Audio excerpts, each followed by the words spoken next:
Hello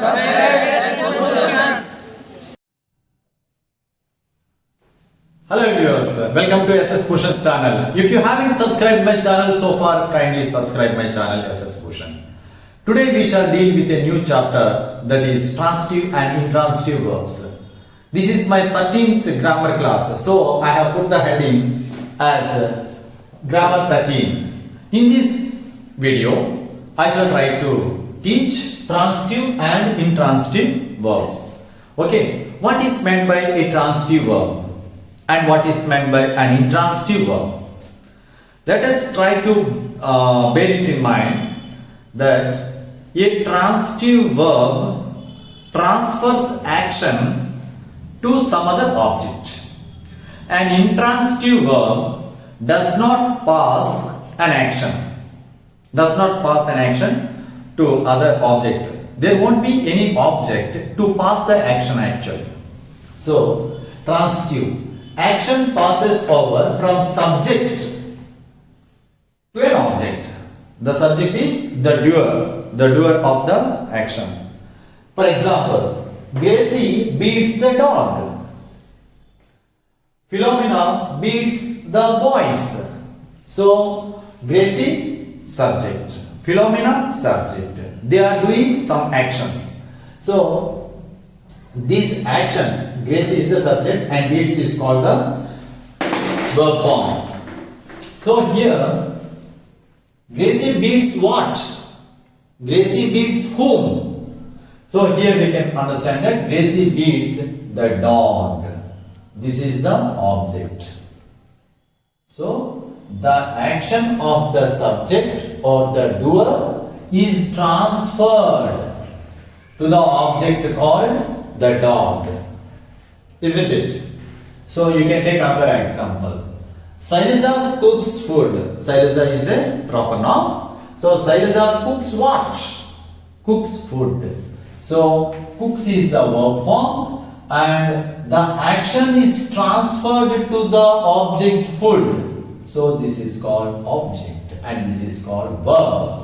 So the action of the doer, that is the subject's action. Shailaja's action has been transferred. So this is also, beats is a transitive verb and cooks is also a transitive verb. Sharwani writes a letter. So Sharwani is the subject and writes is the verb form. And the action of this writes is passed over to the object called letter. A letter. Sharwani writes dash. What? Sharwani writes a letter. So, simply transitive verb means when the action passes over from subject to an object, it is called transitive verb. Okay? Now, coming to intransitive. When the action doesn't pass over from subject to an object or subject or doer to an object. The children is the subject. Shout is the verb form.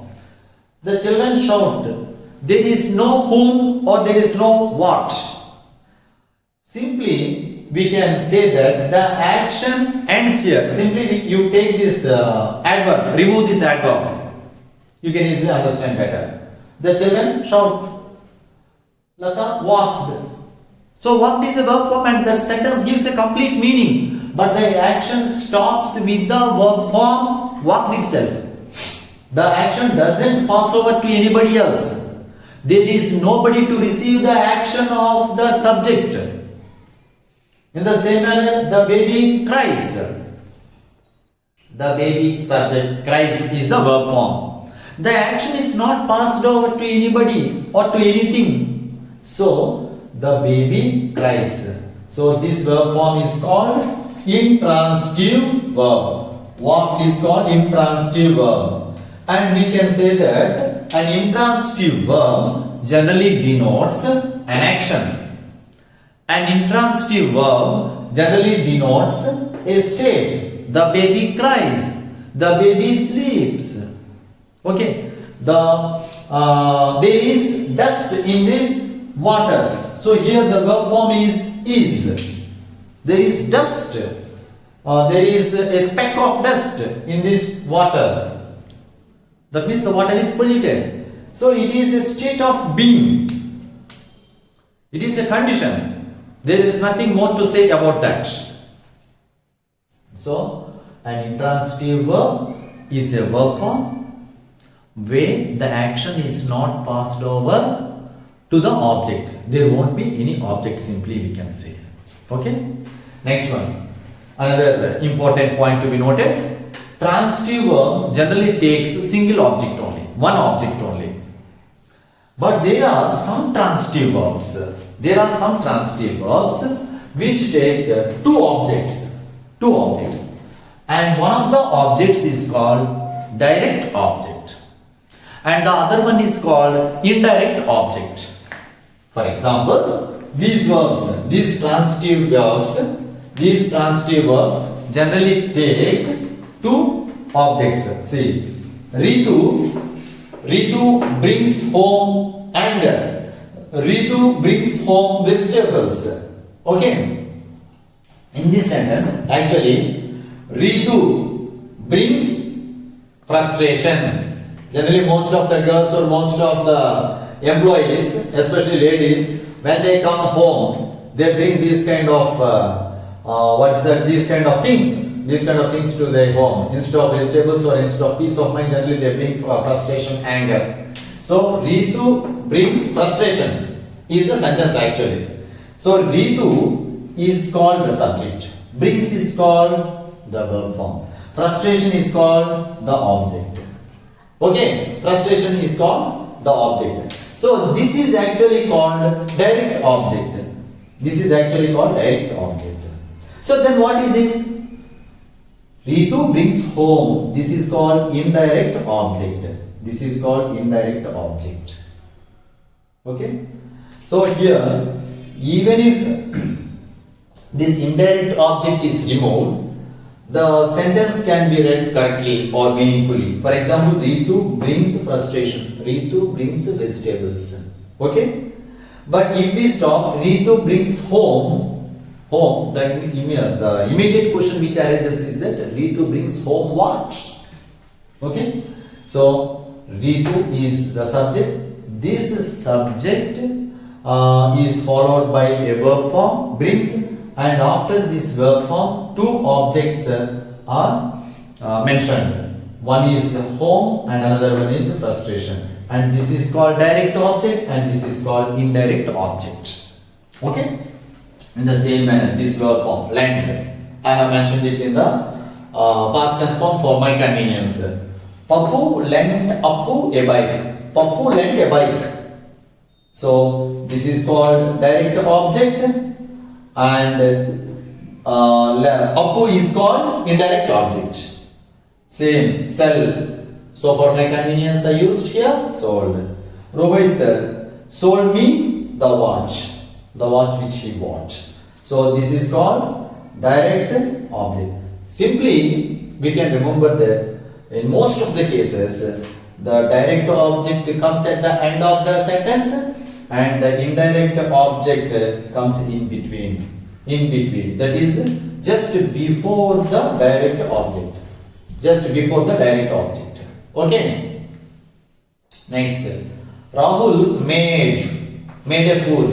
So Rahul made me a fool. Suresh gave Srija a letter. Srija,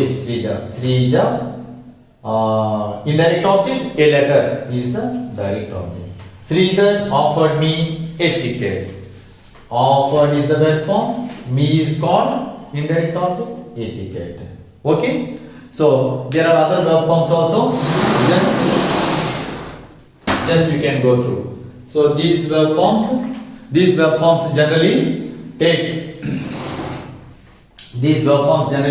two objects after them. Srinu sent is the verb form. Had is the indirect object. A message is the direct object. Saranya got Bhagwan a dress. So Bhagwan is the indirect object. A dress is this is a dress, direct object.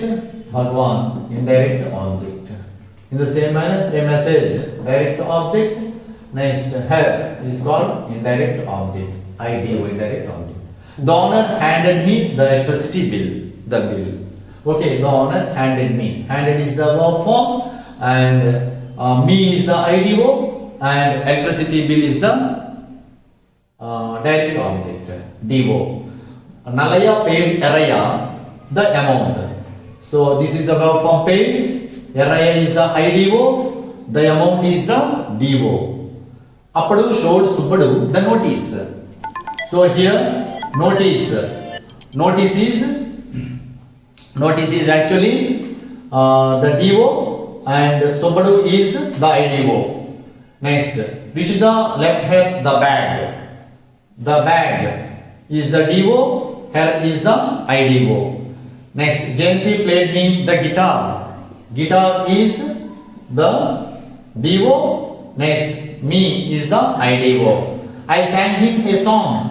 A song is the a song is the DO, and him is the IDO. She passed me the salt.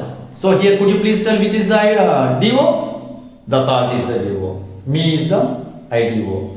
I promised Devika a ring. A ring. DO, Devika, IDO, indirect object. Rani told me a secret. Me is the IDO, and a secret is the DO.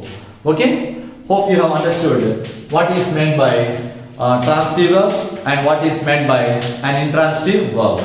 Okay? So you have understood very clearly what is meant by DO and IDO. DO means direct object, and IDO, the abbreviation which I use is called indirect object. Anyway, thank you for watching SS Bhushan. Once again, I request all of you to see that these links are shared to all of your WhatsApp contacts. Thank you. Do subscribe SS Bhushan.